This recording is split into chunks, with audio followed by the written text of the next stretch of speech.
Hello and welcome to Dad Doesn't Have Time for This, the show where we review things quickly and compare them to everything else. I'm bringing you another album review. The Concert from Bangladesh by George Harrison. This is a live album recorded in August 1st, 1971. And you know what? I was pleasantly surprised by this. It wasn't until recent-ish that I really came to appreciate George Harrison as a musician. Growing up and through most of my early years, I was mostly a Paul and John guy. Lennon McCartney was etched into my heart, and I just kind of ignored George and Ringo because of that. But as I've grown older and wiser, I've come to realize George Harrison's solo work is also quite exceptional. And this album is no exception. It does a few things I found interesting. I really liked how the album opened and closed with a Bangladesh song, the first one by the Indian guy, and the last one.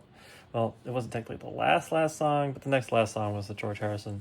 The penultimate song was the George Harrison song about Bangladesh. I just really appreciate those like bookends to the album. I also like how he came out and just kind of like explained what's going on and talked about how like Indian music is a little bit more intense than ours, and you got to like really focus on what's happening to enjoy it. And just the whole vibe of the concert was great.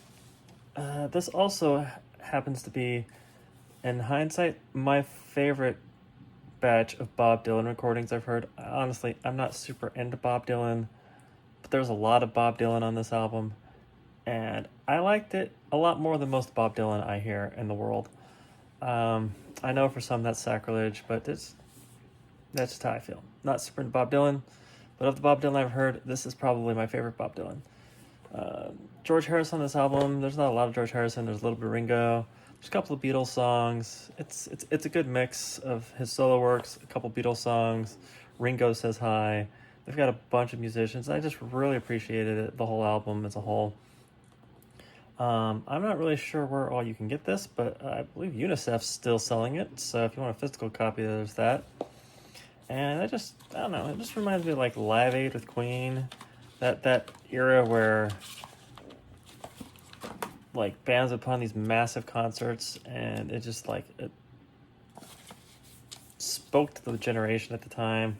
You don't get a lot of that nowadays. We seem to be a little bit too fractured and stuff. But like, let's just like look at this. This is great. You got like sitars and all these guys just jamming. It's a good time. And all in all, I'd say this was the 100. No, too hot, too low.